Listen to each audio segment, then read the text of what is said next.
tumult and the shouting dies, the captains and the kings depart. When Kipling wrote those lines, he was thinking about the end of empires. I'd suggest, though, he could equally well have penned them at the close of COP26. And it will not, I think, have surprised any of you to see that our topic for today's session concerns the outcome of the conference and the Glasgow Climate Pact. Was it a crucial incremental step on the journey to net zero, or too little, too late? And specifically, what are the implications for the financial industries? As I think it can certainly be said that finance came to the fore at this COP in a way we haven't seen previously. While the dust will barely have settled in Glasgow's blue and green zones, we're already only 11 months away from COP27 in Egypt, so it isn't too early, I think, to be asking these questions. I'm delighted to say that we've secured a panel of no less than 4 eminent speakers for this afternoon's event, rather more than we normally have, as regular attenders will know, but we were keen to hear as broad a range of reactions as possible to this extremely important topic. I'll be introducing the speakers individually in a moment, but first, though, I will briefly cover a few housekeeping points. Firstly, as I'm sure most of you already know, the technology allows us to ask questions in real time via the chat button, which you can probably find at the foot of your screen. So can I encourage you to send your questions in as we go along? As usual, the Jeffy team are standing ready behind the scenes to get things organized, and we'll tackle just as many as we can in the final part of the session. Secondly, I should mention that we will be recording the event, and in a few days' time, it'll be available either on our YouTube channel or on Jeffy's own EFX platform. Please also feel free to share any thoughts as we go along with other attendees, again, via the chat function, and indeed, if you feel so inclined, with the wider world via Twitter at Finance for Change, that's Finance figure 4 change, using the hashtag ethicalfinanceRT. And if you missed any of that, fear not, as these details are being circulated to you now. But for now, it's my pleasure to introduce the first of our 4 speakers today, namely Hakima El-Hayaty. Coming from a background in science, Hakima is recognized internationally as a thought leader in the fields of sustainable development and climate change. She was elected vice president of the crucial COP21 in Paris, and as environment minister of the Moroccan government, she was then key to bringing COP22 to Morocco. In 2018, she was elected president of Liberal International, only the 2nd female holder of that office. And she's currently a member of the executive board of Mouvement Populaire Morocco. From all of that, you will gather that she is ideally placed to bring us an international perspective on the questions we're looking at today, how far COP26 succeeded, and in particular, how far it advanced the aims of the Paris Agreement and met the hopes of the global South. So the floor is yours, Hakima. Thank you, Graham. Thank you so much. I'm very delighted to join you for this final roundtable of 2021. And I would like to thank the GFE team for this kind invitation. With a lot of humility, I will tell you what I think about what we achieved and what still we have to do for next years. I think that you are right, that after COP26, we need to mark a stop and to ask ourselves, what did we achieve and what is next? Let's first recall what COP26. COP26 was the first important rendezvous after the Paris Agreement. In 2015, we decided that in 2020, we will meet again and deliver and see all of us what we have achieved, and we will come back with more ambitions. A rendezvous that has been difficult to secure because of a year-long delay due to COVID-19 pandemic. COP26 is the first COP where parties could concretely appreciate the seriousness, the credibility of all regarding the implementation of the Paris Agreement. So a very expected COP with a lot of expectations. First, COP26 was supposed to confirm firmly the objective of 1.5 degrees C in line with the 2018 IPCC report and the UNEP report. And remember that we parties have asked the IPCC to release this report in 2018 and to tell us if we need 1.5 or 2 degrees C to fix as objective for tackling climate change. And fixing the compass, which is 1.5 degrees C or 2 degrees C, is extremely important because it will impact the effort needed to reach this objective, and will need more or less ambitious NDCs. So it was very important, and COP26 was supposed to fix it definitely. Second, this rendezvous was to show more progress, a decrease of CO2 emissions since Paris, since 2015, and more ambitions for the next 5 years through the updated INDCs. COP26 had also to deliver on carbon market and transparency mechanism. Both tools are very important to track carbon emissions and to accelerate the transition. And finally, and I think that is the most important, because COP26 was the rendezvous of trust, where the developed world was supposed and was expected to fulfill its promises toward the developing world on matters such as adaptation, finance, and loss and damage. I really don't want to be negative because I know how hard our UK friends have worked to make this COP a successful COP and a historical COP. And I still remember the closing with the president of COP, and I was very sensitive to all the effort the UK and my friends in UK did. But once again, we missed an opportunity to be on the correct side of history. COP26 failed in delivering. Richer nations had failed to raise the 100 billion annual climate funding they has promised to the vulnerable countries, and they failed to deliver on loss and damage mechanism. Most importantly, and I think that this is the point, we missed the reduction of the gap to stay in below 1.5 degrees C and even below 2 degrees C of the CO2 emissions. The CO2 emissions are, since the Paris Agreement, in a constant increase instead of decrease. The UNFCCC latest update shows for all available INDCs of all the 193 parties taken together, that there will be an increase of about 14% in CO2 emissions in 2030 compared to 2010. So, and many NDCs from the developing countries contain more ambitious conditional commitment to reduce emissions, which can only be implemented with access to enhanced financial resources and other support. So through the NDCs, which is right now the only, I will say, tool to implement the Paris Agreement, we unfortunately felt that combating climate change was not yet the priority for many nations around the world. Now, COP26 didn't bring only bad news, but they brought also some good news.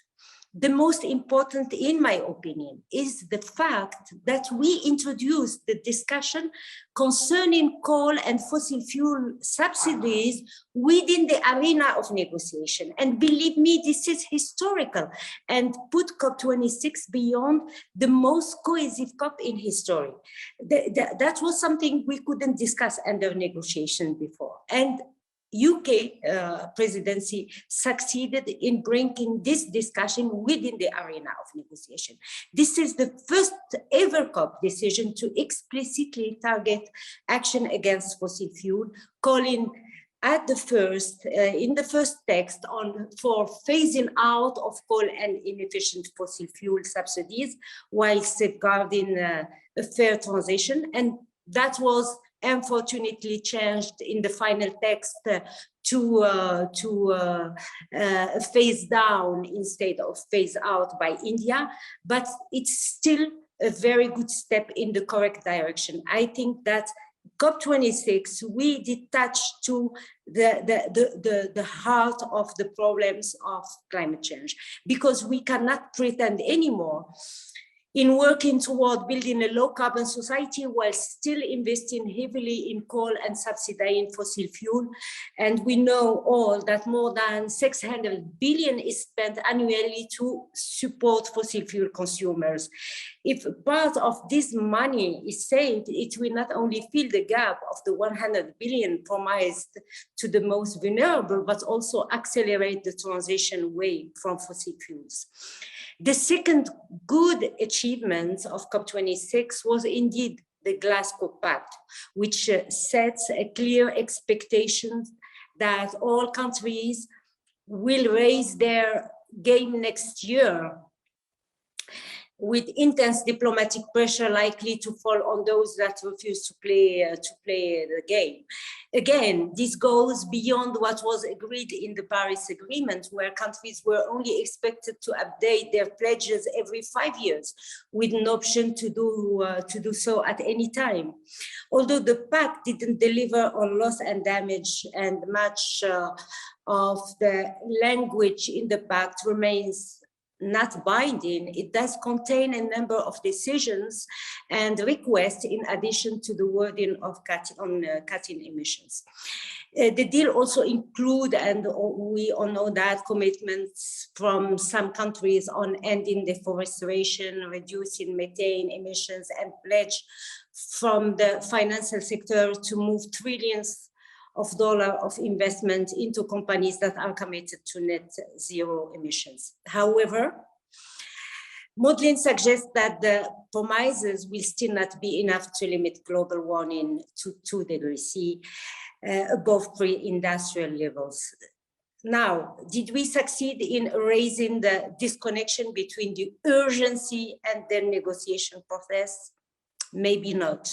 My feeling is that climate change is not yet considered as a global threat until it unfortunately hits us all, which by then will be too late. The urgency is still linked to the South and is not yet felt as a reality in the North. We are still negotiating, and that was the process for the Glasgow Pact. We are still negotiating and postponing commitment instead of advancing on implementation. And we need, I think, more than a COP to erase the disconnection between this impenetrable process of negotiations and the urgency of action, which is demanded by the protesters all over the world and called for by the IPCC through its report, and by the youth protesters.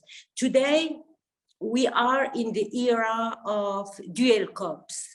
And Paris was, I will say, a turning point in the way we are holding COP.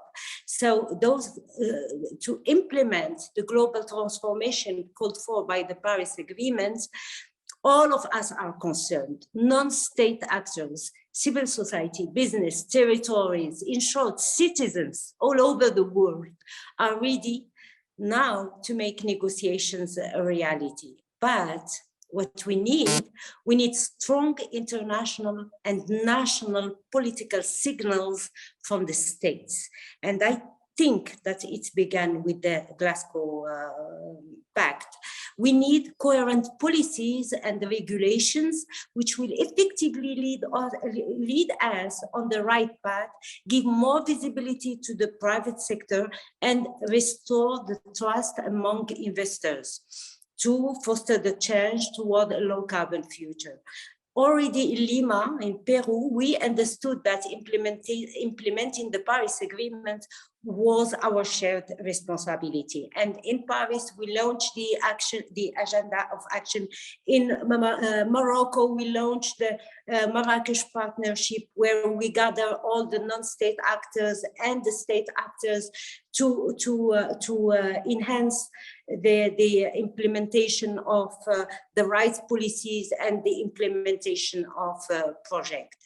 And I think that this positive pressure, which is independent from the negotiations, is very important to advance the climate agenda and to advance the implementation of the Paris Agreement. The UNFCCC in general and negotiators in particular will not escape to this positive pressure. And today we need, I think, to turn the COVID-19 pandemic to an opportunity to recover healthier and to give hope to the most vulnerable who are paying on a daily basis from their life the impact of climate change. We know all the impact of climate change. We know that now it's heating intensively the south, but nobody will escape from the impact of climate change in the very close future. So today we need to turn this health crisis to recover healthier. We clearly have to change if we want to change climate change. And I am very, I will end by a very positive note, saying that maybe in Sharm El-Shaikh in Egypt next year, we will restore the trust and we will effectively begin to implement the Paris Agreement. And this is what we need. Thank you. Many thanks indeed, Hakima. Are you back with us? Good. Some pluses there, but rather more minuses, I felt. 4 out of 10, I suspect, is the best you're giving the outcome there. However, I'm quite sure that in any event you'll have sparked a good number of questions and comments, and I would encourage everyone to send in their questions as we go along, and we'll be coming back to these shortly. For now, though, let's move on to hear 2 perspectives from the financial sector. First up, I'm very happy to welcome Ashley Hamilton Claxton. Ashley is currently Head of Responsible Investment at Royal London Asset Management. So Ashley, we'll be interested to hear your reflections from that vantage point on the Glasgow Climate Pact and how you think the finance sector will respond to it. And maybe you could conclude within that how far you feel it can contribute towards the just transition. Thank you, Graham. Hi, everyone. As Graham said, I'm Head of Responsible Investment at Royal London Asset Management. If you don't know us, we are the asset management arm of Royal London Group, which is the largest UK mutually owned pensions and life business. We have about 156 billion pounds sterling in assets under management across a variety of different asset classes. So my comments today are really focused on what it looks like, I guess, at the coalface from an asset manager perspective. I think my comments post-COP is really 2 things. Commitment is relatively easy. Action is very hard. And I think you heard that coming out in some of Hakima's comments earlier. And so we've committed now. Much of the finance sector has now committed to this. And now it's the hard yards. that now is when the hard work begins, and it's not going to be straightforward. It's not going to be a linear path, and we don't really necessarily know what's next, but it's about putting some plans in place. So what are we doing at Royal London? I think what we're trying to do at the moment is work really hard behind the scenes and take some quite authentic action. In the last 6 months, we have moved almost all of our passive equity funds away from market weight passive index tracking funds into ESG and carbon tilted funds. So we are reducing the sort of carbon impact or the carbon intensity of our passive equity book between 10 and 30%. And that's quite a big change for us. That's a signal to the market that we don't believe that market weight passive is the future. We don't believe that market weight passive tracking properly values ESG factors or really takes into consideration climate risk. So this was a fairly large step for us as a business. It means that all of our pension savers and pension clients now in their building blocks of their pension scheme have moved their default to lower carbon funds. So that's some of the kind of clear action that we're trying to take as an asset manager. What else have we been doing?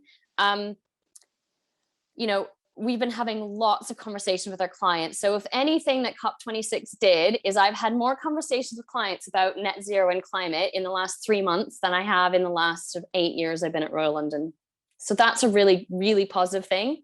I've had more conversations with fund managers in the last 3 months, 6 months than I have in 8 years about climate, carbon metrics, carbon intensity, warming potential, all of these really important things that we need to start thinking about as a business. So that's a really positive thing. Where are we now? We're really having conversations with our clients. So many of our clients are asking the question and grappling with the question about how do I create a net zero portfolio? And that's having a lot of really interesting discussions. So for example, a lot of education with some of our less sophisticated clients about it's unlikely to be a linear reduction path. And it's going to come in lumps and bumps probably. And we don't always know what it's going to look like. And we don't necessarily have all the metrics today that we might have tomorrow. So it's complex. So we're having those conversations with our clients. We're working really hard on the ground with investment teams, really getting them the information and the data that they need to make good decisions on the ground. And it can be really small things, big things, but small things. So, 3-4 years ago, we did a big project looking at UK utilities. And at the time, UK utilities, we had gas distribution utilities and we had electric distribution utilities. And these were priced very similar. They're basically the same in the market. The fund manager said, well, the gas and the electric one, they look kind of the same. They're regulated the same. So we did a bit of work looking at the climate kind of future of those assets. And when we're lending to these assets from a fixed income perspective, we're lending to the actual physical infrastructure, the gas pipelines and the electrical distribution lines. And 3 years ago, we concluded that we really felt, even though that these bonds were trading the same, actually, there was really no downside for us to switch from gas to electric from a financial perspective, but it gave us a lot of more protection from a climate perspective. And so we actually took that action a couple of years ago to move much of our clients' assets out of gas utility distribution to electric utility distribution. It's a really small act, and it impacted, some of our credit portfolios, but actually now the spreads have widened between those two bond types, and that was really the right call. So it's kind of all the on the ground work around that we can help as an asset manager, really working with the investment teams. And then the final thing I guess we're really working on is getting the data right. I could go on and on about data. The data will never be perfect. It will never be right. There's a lot of really rubbish data out there, and we're working behind the scenes to get the data as close to the assets as possible. So really trying to understand what the data is trying to tell us, being healthily skeptical of the data as well, because there's some data points that are useful, but perhaps not perfectly accurate, and building those tools and systems to allow our fund managers to interpret that data. So a lot of what we've been doing has been very bottom up from the ground. I think now what we're working on is a high-level plan. So the feedback we've got from our parent company and from many of our clients is, that's great, you're doing lots of stuff on the ground, but actually we need to see your plan. And so that's something we're working on. And that's, frankly, to be honest, not an easy thing to do, because there's lots of levers that we can pull at any given time to have to try to have an impact. And one of the biggest challenges that we have as an asset manager, and kind of Hakima's comments spoke to this a bit, was that we are, in many cases, 1 or 2 steps removed from the real economy. We are financiers of businesses. We are not the businesses themselves. We provide financing and we can take financing away, but that doesn't always have an impact on the real economy. So what we're trying to do within our business is really focus on what actions can we take that's going to have an impact on the real economy. So if you imagine we all live in this bubble, I'm sure I'm preaching to converted, we all live in a bubble. And if I sell my carbon molecule from my fund to a different investor, that molecule still exists in the bubble. We have done nothing to impact climate change. So for us, some of the hard discussions we have to have with clients is around things like exclusions. There may be a role for excluding certain companies from our portfolio, and we will absolutely consider that. But just because we've excluded a company or we've sold an asset to a private investor or a state-owned actor does not mean that that asset's being closed down. It does not mean that that coal-fired power plant is not going to emit. So the hard work is yet to come. Our real role as asset managers is to think about how we can allocate capital and work with our clients. And I think, just to conclude with Hakima's comments, is a similar comment, which is a bit of a word of caution. I think it was really nice that Glasgow really highlighted the role of the finance sector. We absolutely have a vital role to play, but I do worry that we could become a distraction for policymakers. We could easily become a distraction to say finance will fix it. And that is really, really dangerous from my perspective. Absolutely, finance has a role, but we 100% need government policy, the companies that we invest in, and the real economy to take action to reduce the impacts of climate change. And with that, Chair, I'll hand back to you. Well, thank you very much, Ashley. A point well made right at the end there. But it was encouraging, though, to hear what you were saying about the degree of increased engagement there's been with clients round about COP and the interest that that's generated. So I suppose that's one positive we can note at any rate. We're now going to move on to hear another view from the financial sector, as I'm delighted to say that we also have with us Sefton Laing. Sefton is currently Senior Climate and Environment Specialist with the leading investment managers Baillie Gifford, based where I am here in Edinburgh. Prior to his present role, Sefton headed the sustainable banking team at NatWest, RBS as was. Again then, Sefton, we'll be very interested to hear from your rather different perspective how you react to the outcomes of COP26 and what political and regulatory changes you think might or should emerge from all of this. So over to you. Thank you, Graham, and hello everybody. Thank you for the invitation to come and speak. And I should say I was head of part of the sustainable banking team rather than the whole thing, just in case I annoy any of my old colleagues, some of whom may be listening, I don't know. But yeah, so I'm at Baillie Gifford now.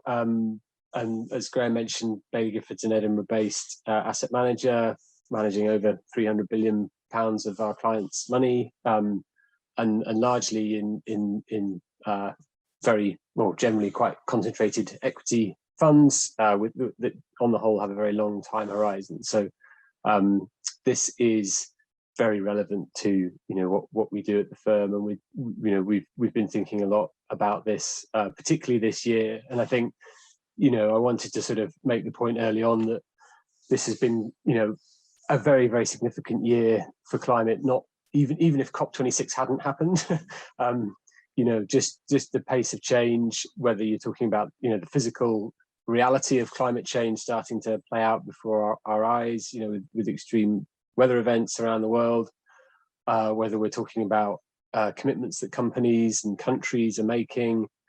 We've had China, the US, EU, all coming out with net zero commitments of one kind or another. The regulatory space and how quickly that is developing. You know, Ashley mentioned that, particularly in the world of finance, or maybe it just feels like that for those of us that work in it, but it's, you know, it's incredibly fast paced and significant change to financial regulation.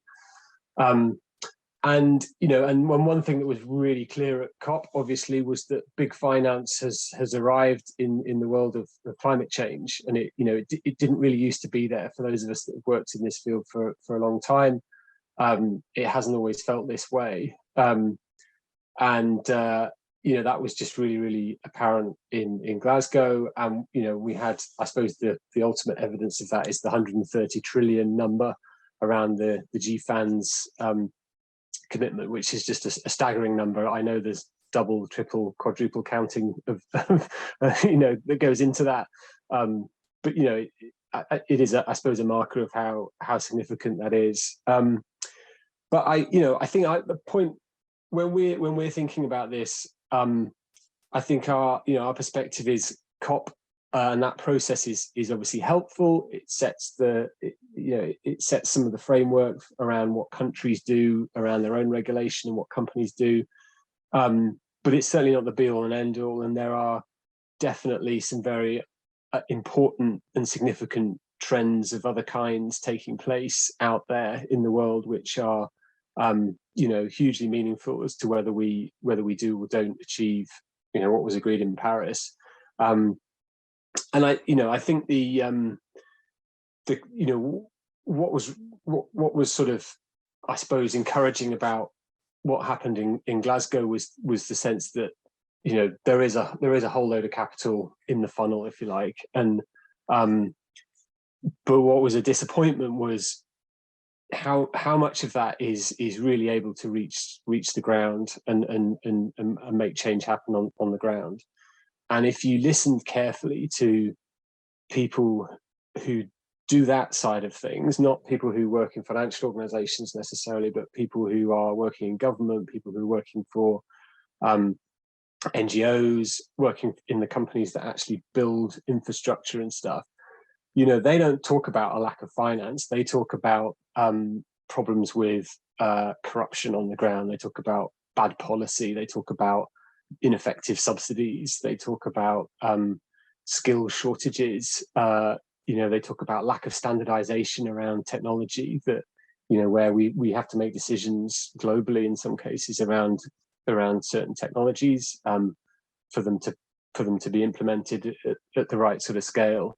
And you know, I suppose similar to what Ashley was saying, I worry a bit that, you know, there's people kind of on the ground calling out these very significant and in some cases very difficult issues that we need to overcome, and how much of the sort of finance industry is really on board with trying to help solve those. And from our perspective at Baillie Gifford, I think, you know, we're trying to challenge ourselves more around what is our role in helping with some of these other you know, some of these other issues. It's not just about the process of buying, you know, shares in a company.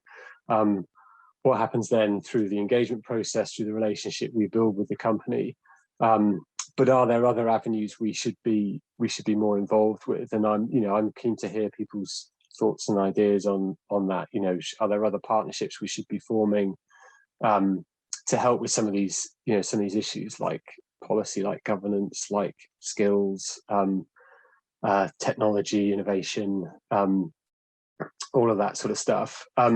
So I think, I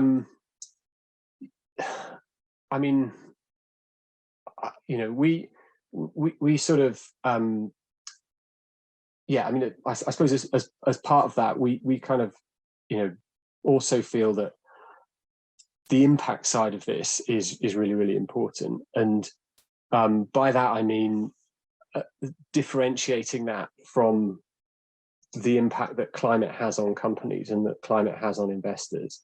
And, you know, there's a great deal of work underway. You know, a lot of the metrics that exist in this space, a lot of the regulation is really focused on thinking about the impact that climate has on companies and climate can have on the financial system, and that's where TCFD came from. You know, it's out of concern around the impact of climate on companies and on financial organizations, and are they aware of the risks? And risk is very, you know, very prominent.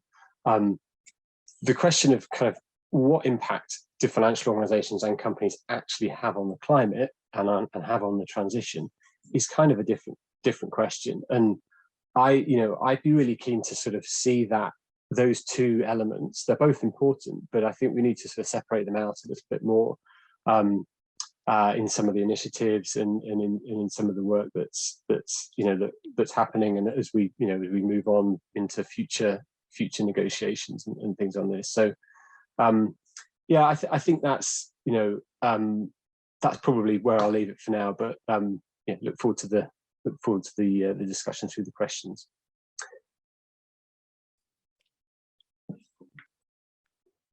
Back to you, Graham. Okay, right. Ah, yes, that's back in place now. Good, thanks. Many thanks indeed, Sefton. Yeah, quite a bit of ground covered there, which I'm sure we'll come back to later. And as I said before, please keep your questions coming in. But for now, it's my pleasure to introduce our final speaker today, who is an old friend of Jeffy, Jamison Ervin. Jamie is coming from a very different viewpoint, as she is manager of the UNDP's global program on nature for development. Previously, she has worked for Nature Conservancy and also for the Worldwide Fund for Nature. So, Jamie, we'll be pleased to have your thoughts on what COP26 and the Glasgow Climate Pact may mean for finance for nature. Perhaps, too, you can say something about your hopes and expectations for the upcoming biodiversity COP15. We have to remember, of course, that there are other COPs taking place next year in Kunming in China. Fabulous. Thank you so much, Graham, for this opportunity. And I'm thrilled to be talking about nature, climate, and finance. I'd like to give 7 trends that I saw just before and during COP, and then give 7 predictions. The first trend is that nature is finally part of the climate narrative. In 2019, for those of you who attended COP25, nature was widely viewed as the forgotten solution. There's a whole video about it. There's a whole push saying, what about nature as a climate solution? And fast forward to 2021, nature is front and center as an indispensable climate solution. And you can see that in the ways that people are talking about nature. If you Google nature positive between 2018 and 2019, you'll see a couple of dozen entries. If you Google it for 2020, 2021, you'll see hundreds and hundreds. That the discourse is changing. Second trend is that there's an increased appetite for nature protection. We see this in a number of fronts, with the Leaders' Pledge for Nature of over 93 countries committed to nature protection goals, the High Ambition Coalition, the Race is On, the Global Multi-Stakeholder Campaign on Nature Protection, and also UNDP's own Nature for Life Hub, where we had 750 speakers, including over 50 heads of state, and reached 750 million social media impressions. The third trend is there's an increasing commitment for forests. This has been coming in fits and starts, but really in Glasgow is the time where this agenda landed, with 141 countries covering 91% of forests globally, all agreeing to halt and reverse forest loss and land degradation by 2030. This is huge.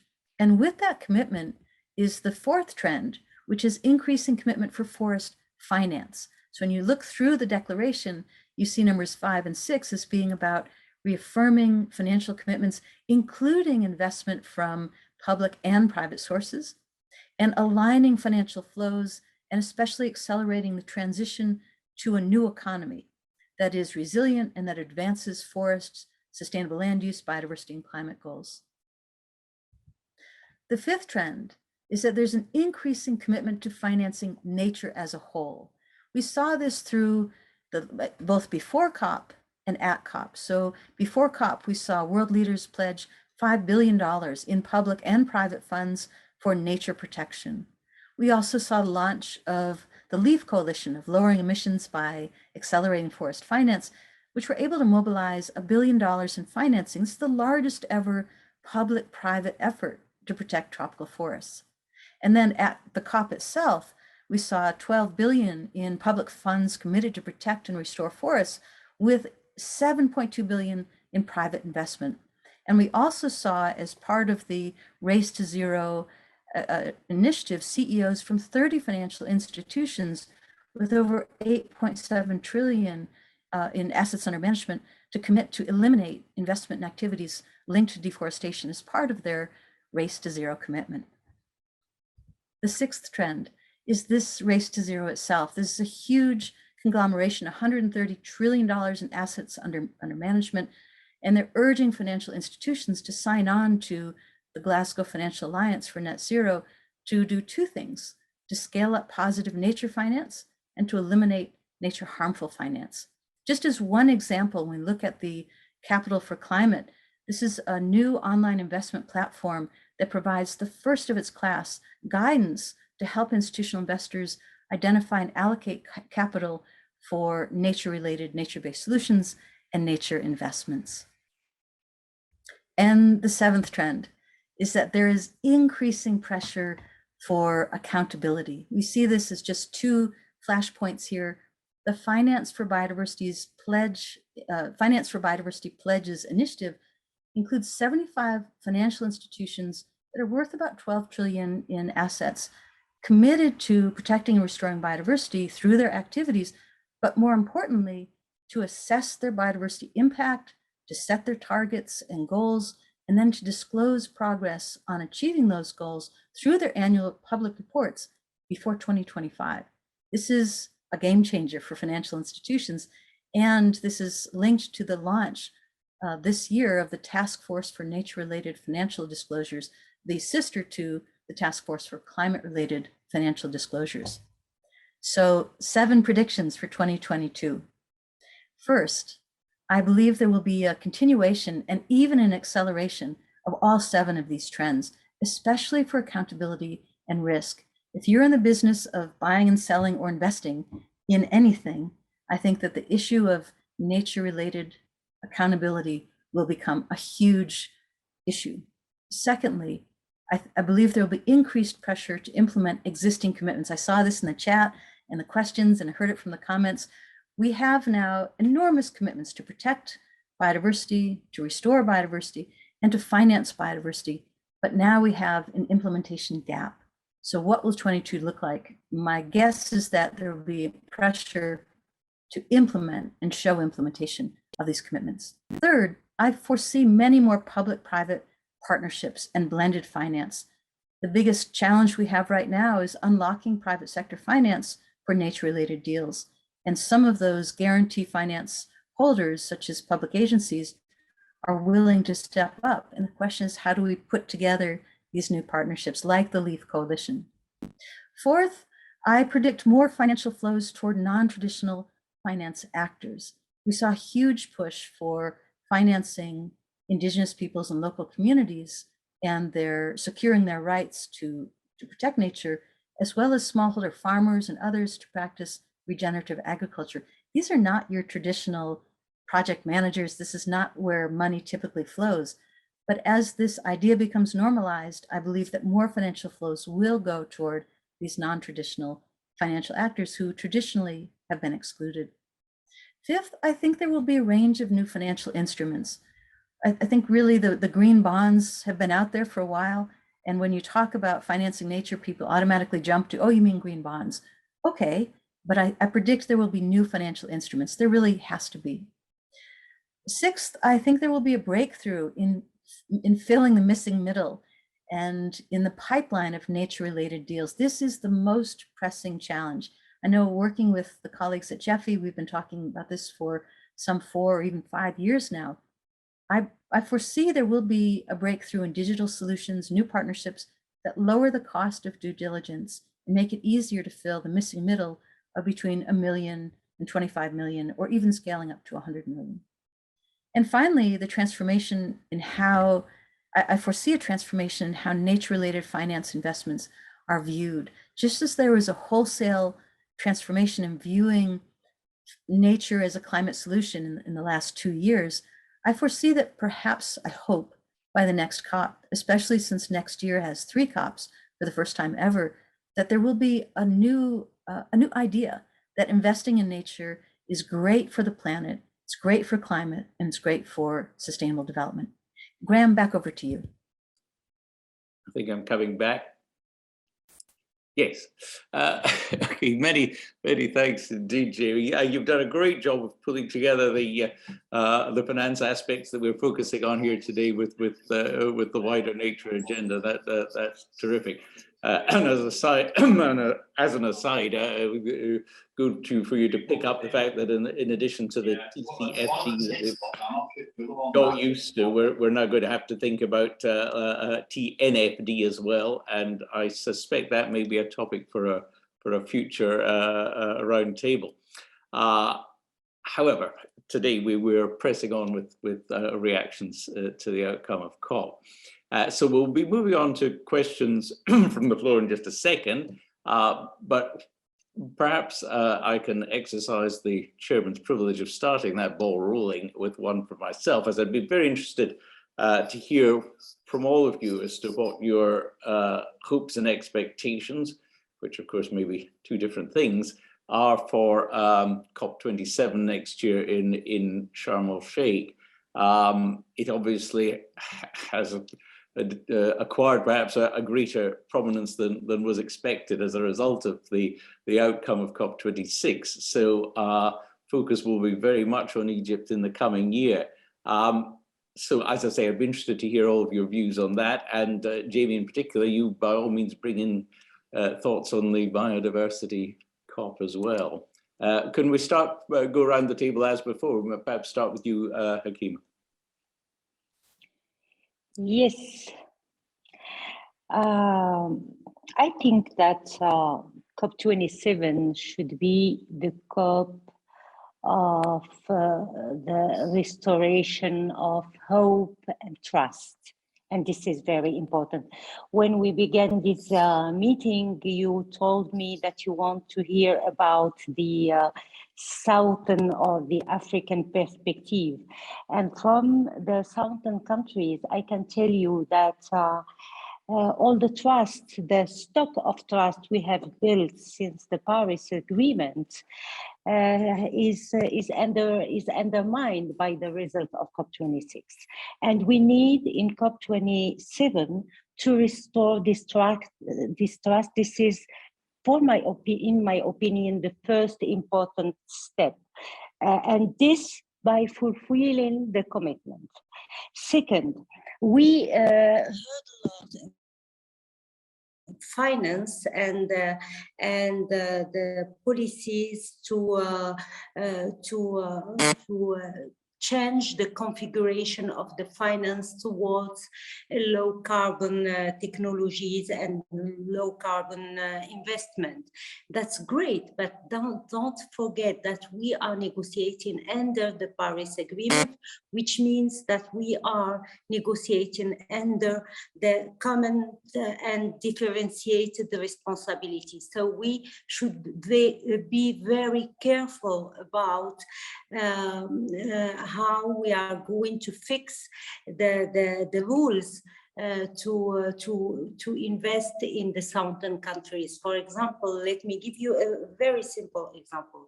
If you look at, I don't know, Senegal, which discovered gas 2 years ago, and which will begin the operation of its gas next year, if you tell them that you will not invest in gas because you are investing in low carbon installations and you continue exploiting gas in the north, that will be problematic. So we need to think about how we are going to put the right regulation, taking into account the differentiated responsibility toward the historical responsibility toward climate change.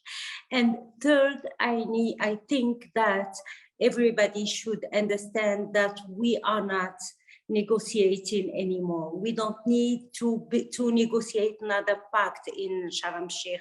What we need to come with more ambitious, and this is what we missed this.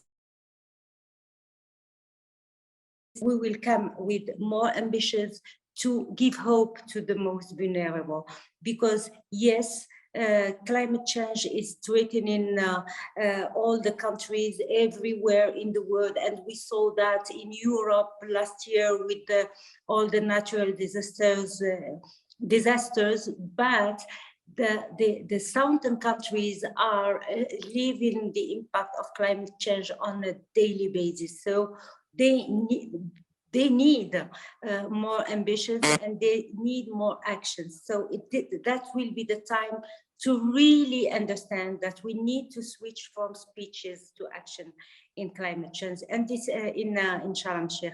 And this is something we were already saying in COP22 after the Paris Agreement in Marrakesh. We were saying that Marrakesh will be the COP of action, and look how we postponed this action until now. And Sharm El-Shaikh should be this COP of hope and action.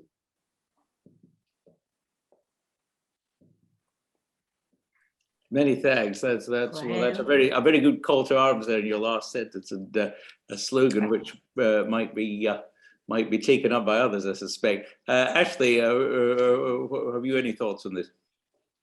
Thank you, Graham. COP27. So I guess Jamie started to touch on, I guess, my hopes for COP27. One of the things that I'm quite passionate about is the fact that climate change is not an environmental problem. It's a socioeconomic problem. And I think we're starting to get our heads around that fact. What does that mean? I think that means next year needs to be really about building on Hakima's comments, the just transition and the social impact of the transition, and addressing that head on, because if we don't address that, we will fail. I think the other hope that I've got, and again, building on Jamie's comments, is really that a move to systems thinking. I'm a sociologist by training, and I really do feel that this is complex. Clearly, people know that from a climate perspective, but I think we need to start thinking about climate change from a systems perspective, and we need to start talking about things like planetary boundaries.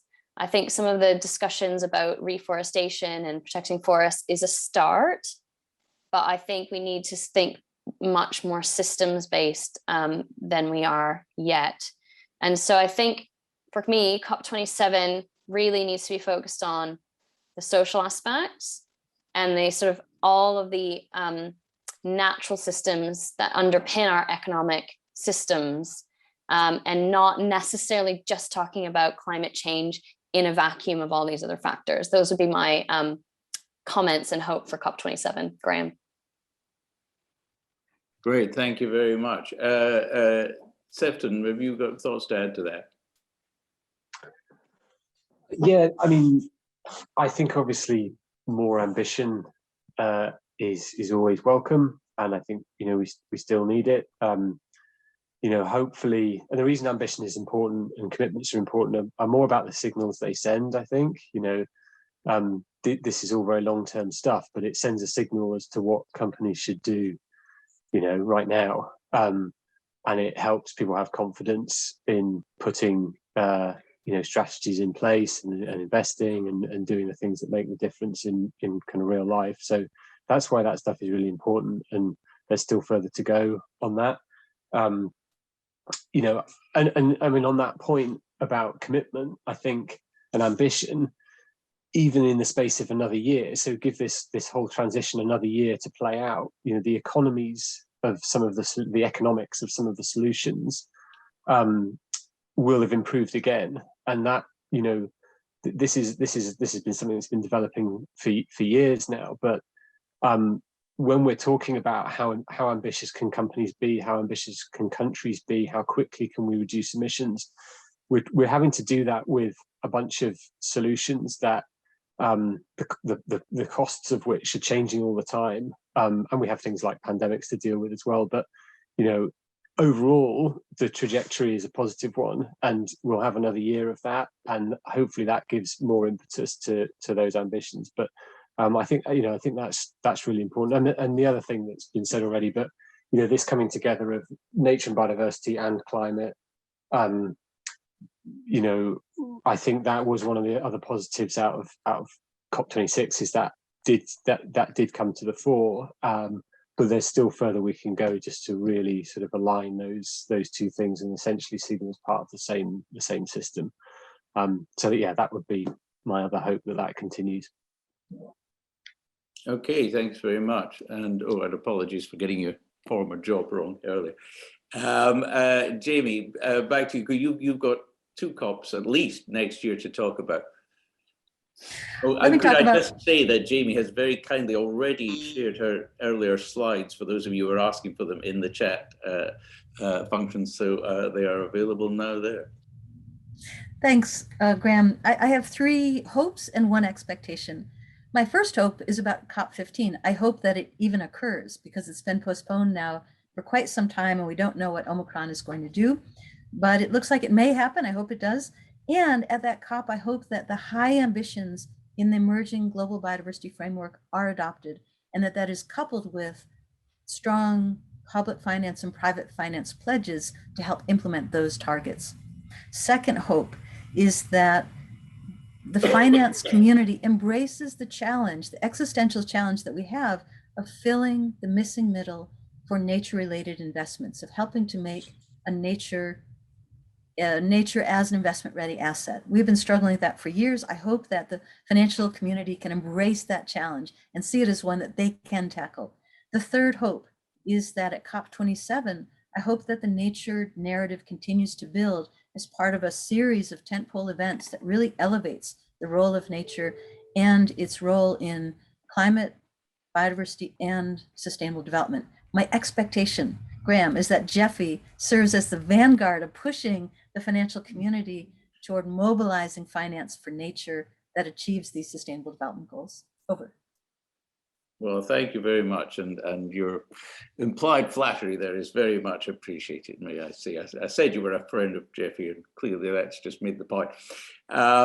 Okay, well, thank you all very much for that.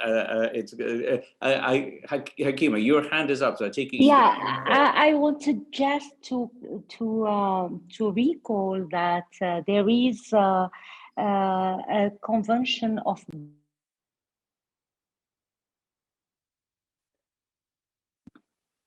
Do you hear me? Yes, sorry, we lost you for a second there, yes.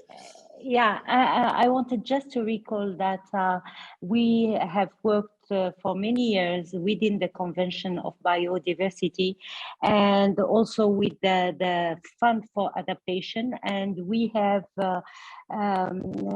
emphasized on all the points Jimmy said in her presentation, but she is right. This is the first year we are bringing together the 2 conventions, and we heard a promise during COP26 that they will double the fund for adaptation and the finance for adaptation.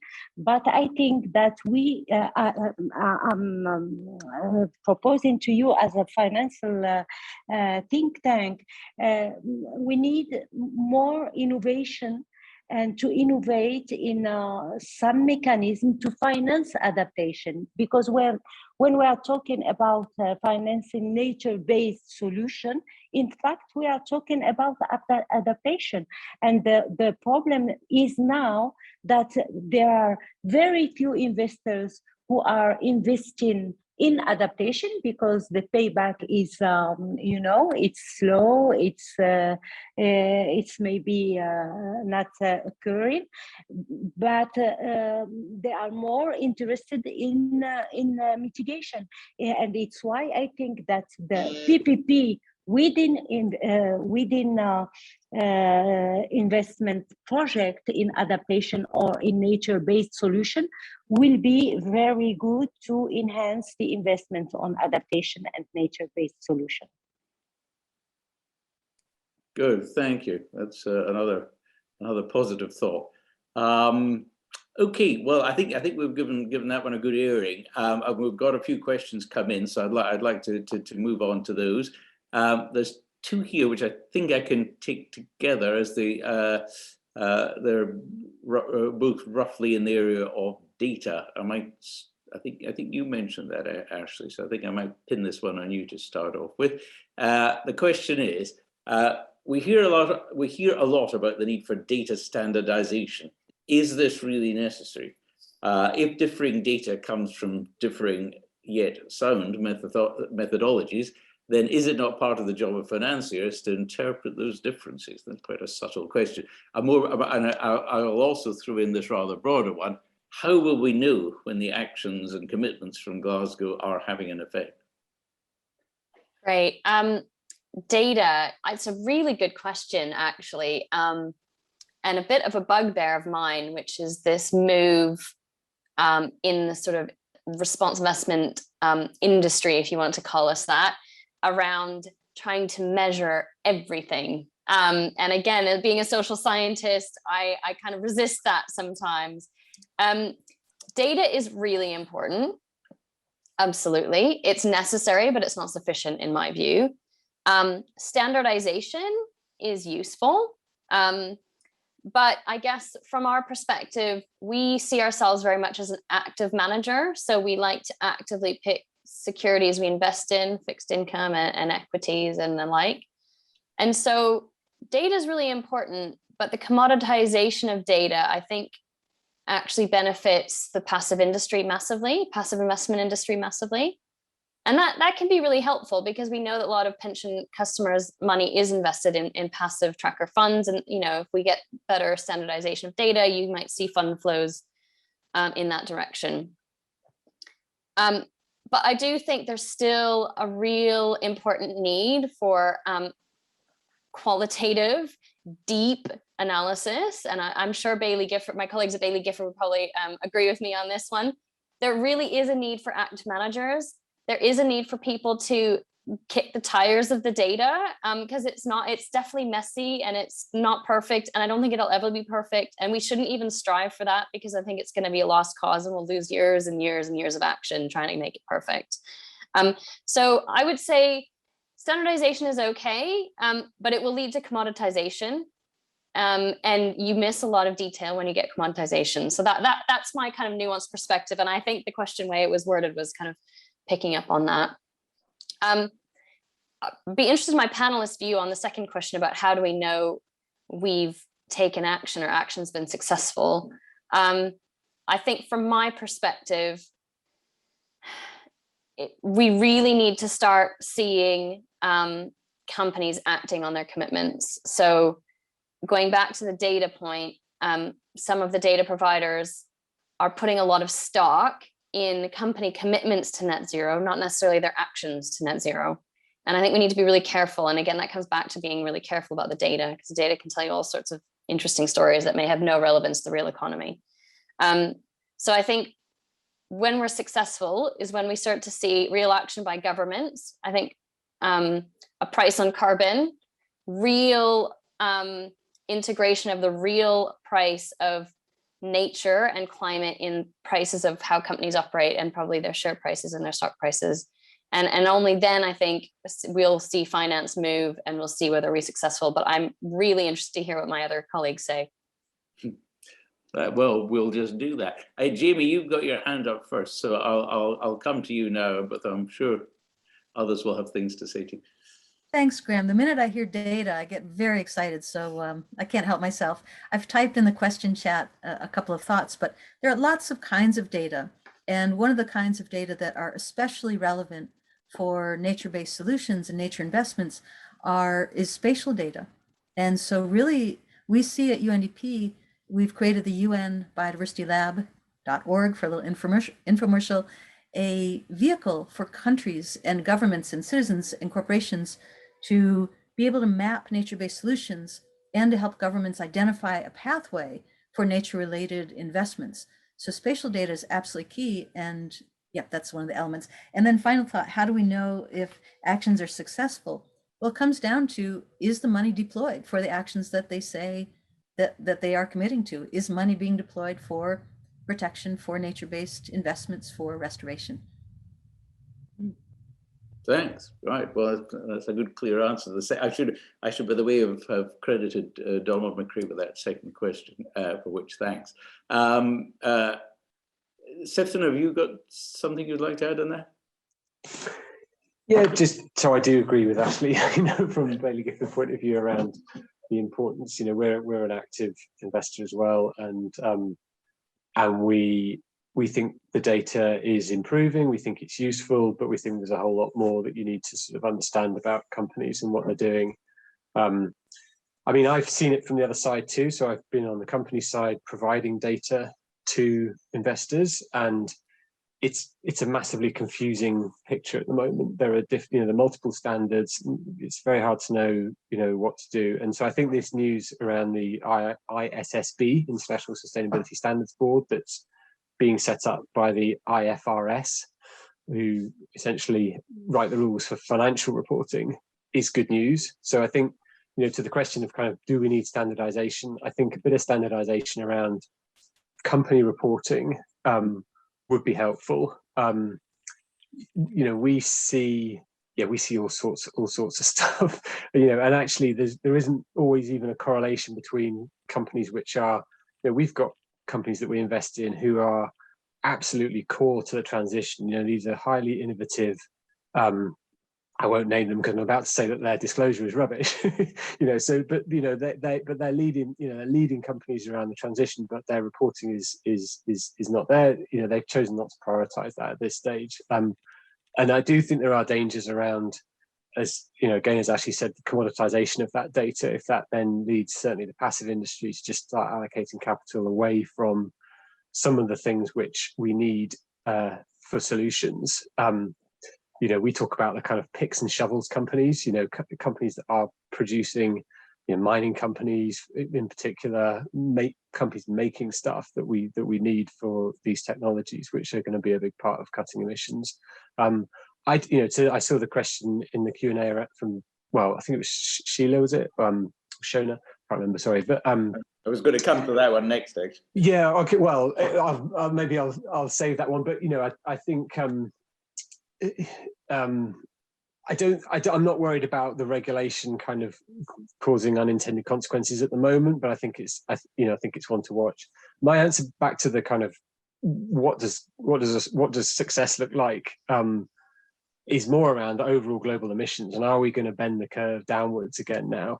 I mean, we haven't ever bent it downwards. It might be plateauing now.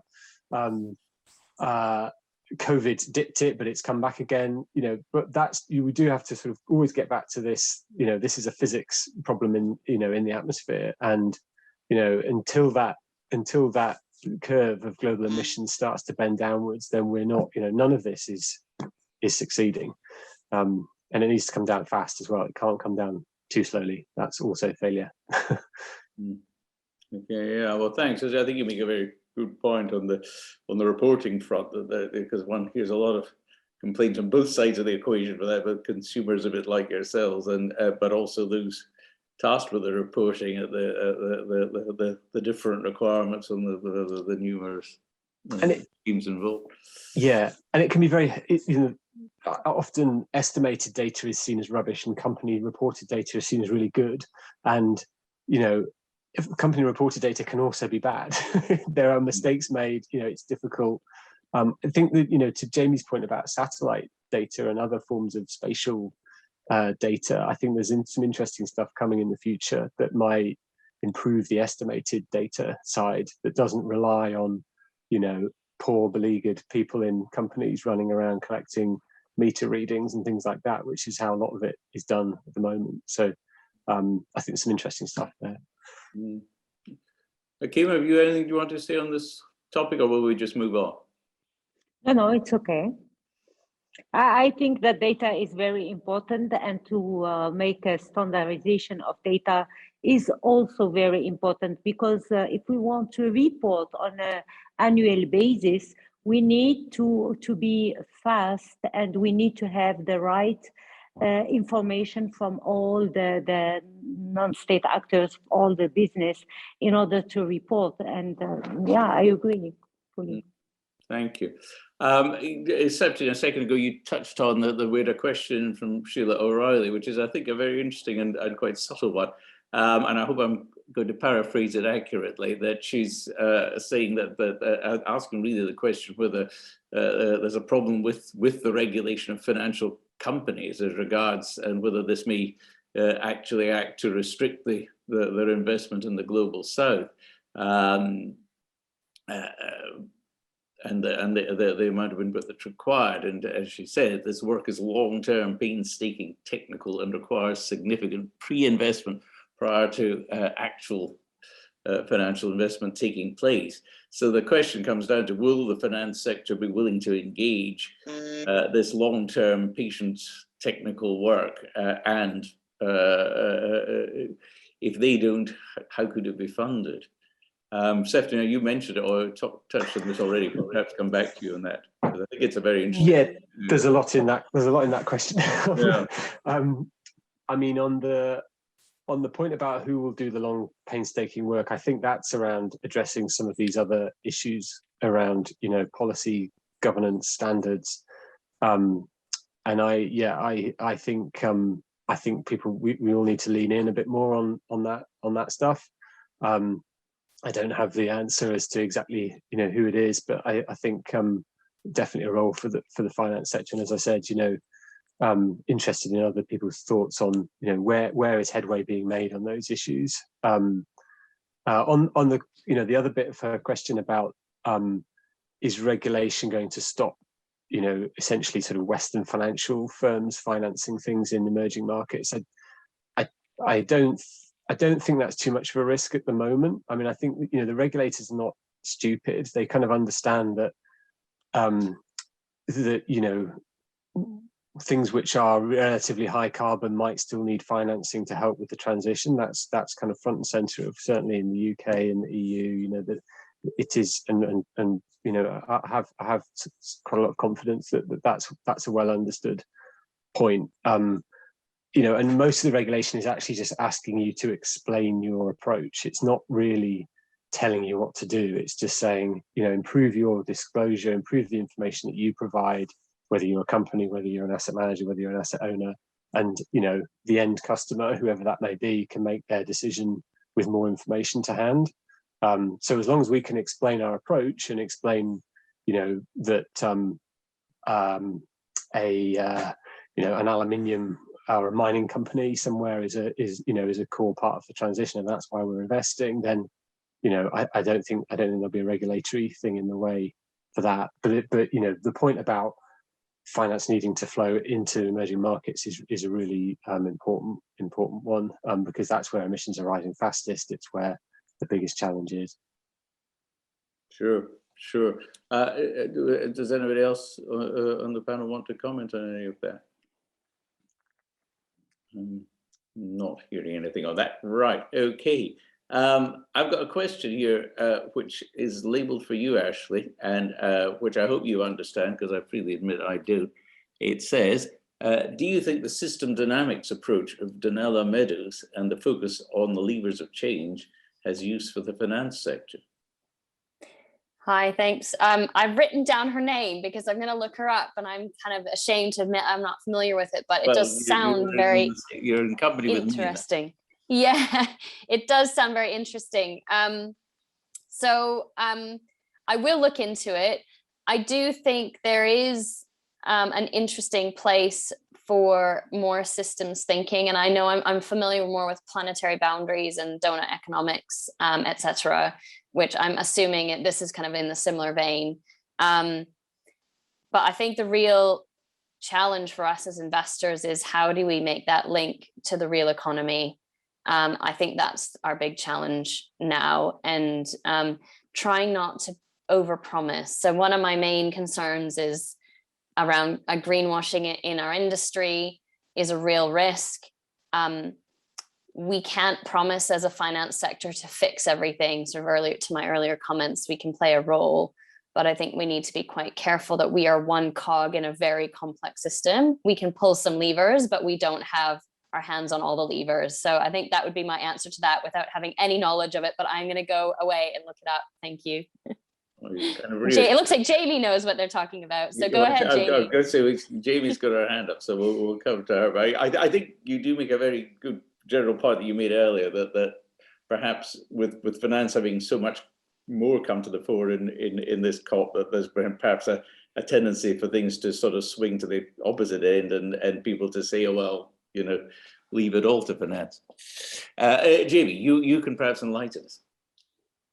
Thanks so much, Graham. And it's a great question. And I love this analogy that I've used recently, which is if we think about moving finance for nature, and we think of it as some kind of iceberg, and we see the tip and we think, okay, I'm going to move this tip, I'm going to move this block of ice from A to B, and you have someone in a rowboat or a motorboat and it's not making any progress. You think, well, okay, maybe there's more to the iceberg. You realize, okay, there's 90% below water. And so you get 9 more rowboats. You think, why am I not making progress? And the reason is systems approaches, systems thinking, because we're not accounting for the hidden tide or the hidden currents. And the hidden currents are that investments against nature outpace investments for nature by over 100 to 1. So unless we think about the broader financial system, which is invisible, then we're not really going to make progress. Even if we double and triple and quadruple, or make 10 times the investment in nature, we're still against this enormous invisible system. Okay, thanks. Does anybody else want to come in on any of that? If not, we'll move on. Sefton, one with your name against it that's come up, which again is a good question. It says many firms in the sector, I think it means the finance sector, are beefing up their sustainability departments. Outside these dedicated departments, is there enough knowledge and passion for sustainability to mainstream climate issues, as argued by Mark Carney? How are you finding it in practice? I mean, yes, firms are, beefing up sustainability departments. I mean, I remember when, there were lots of people chasing sustainability jobs, and now it feels like there's lots of sustainability jobs chasing, a limited number of people. But all good people who work in a sustainability team should, in my view, should sort of have the mentality that eventually they'll do themselves out of a job, and that they'll no longer be a little team in a company that kind of arguably worries about the biggest stuff. Why wouldn't that just be what the company thinks about across everything it does? But there, I think undeniably at the moment there's a need for that sort of specialist skill set.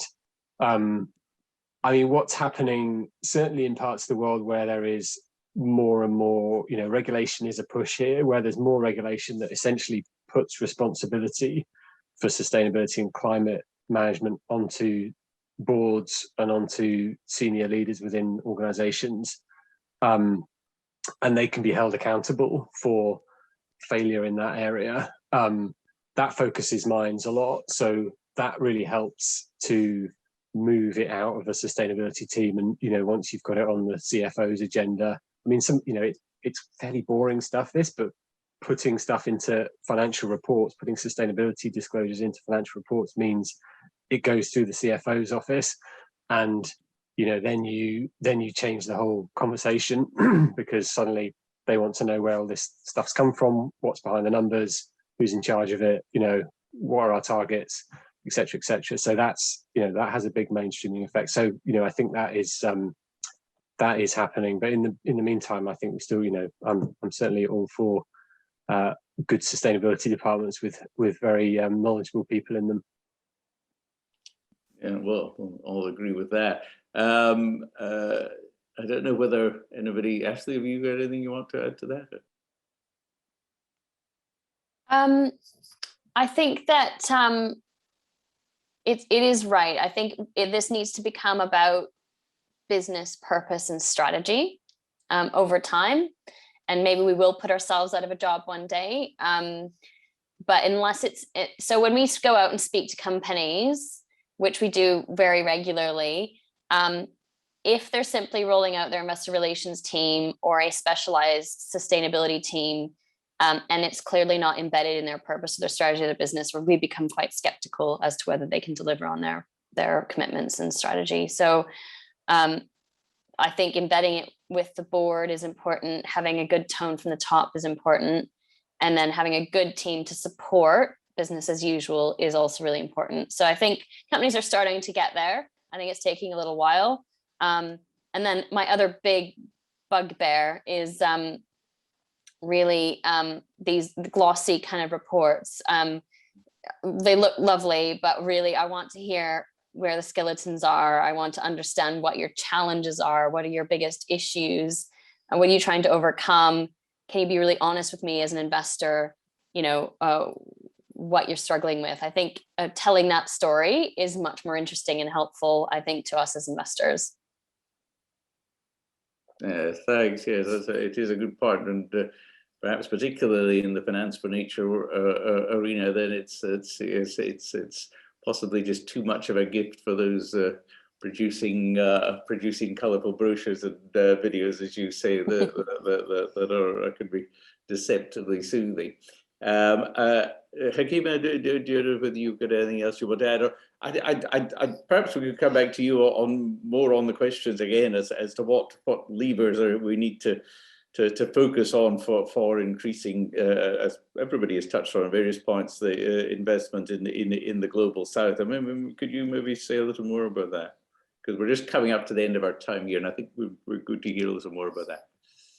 I think that I heard our previous speaker talking about what was said during COP26, and they talk about transparency, about corruption, about democracy, etc., etc., and the fact that there are some blockage to invest in the global south.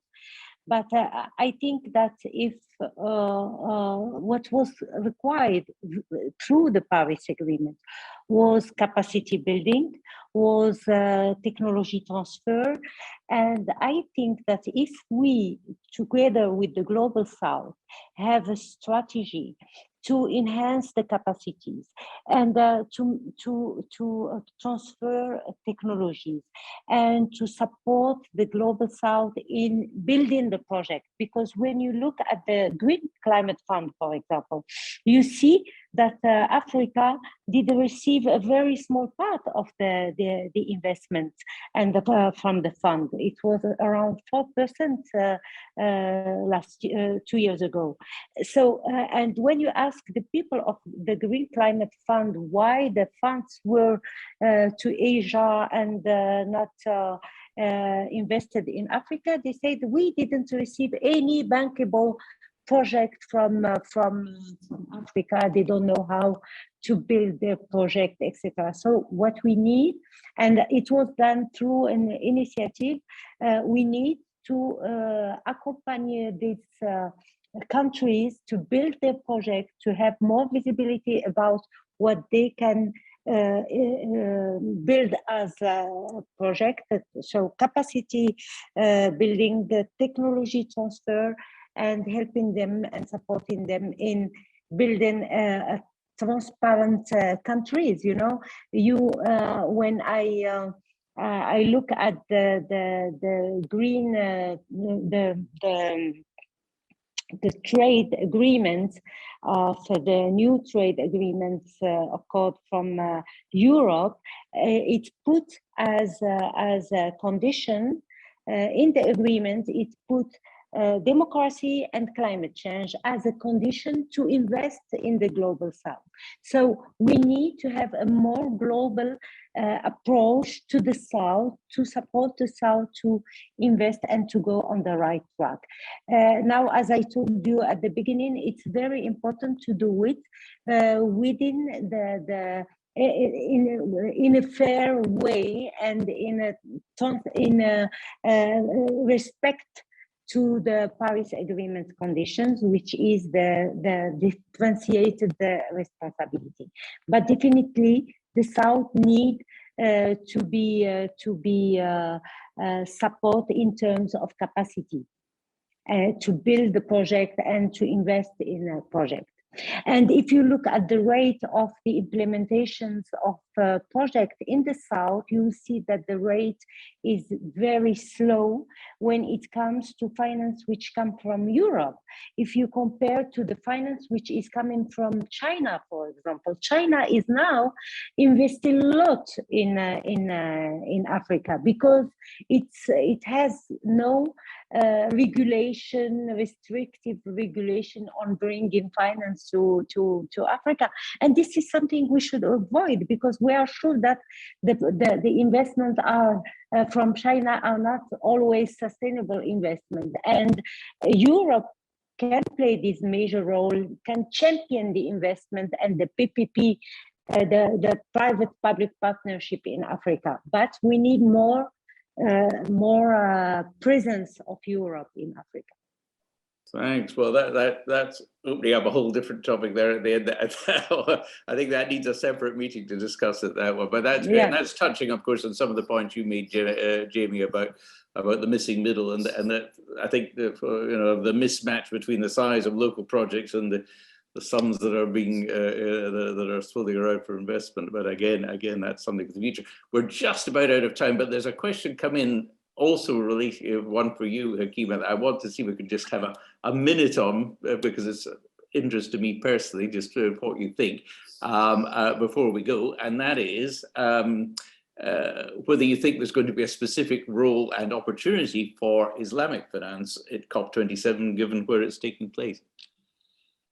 Sorry, what? Do you think there will be a specific role or opportunity for Islamic finance, given that COP27 is taking place in Egypt? Oh, I think so. I think so because it has already moved. You know, in 2016, when we hold the COP26 here, 22 in Morocco, the Islamic finance were present and were really involved, and they even financed some projects in Morocco.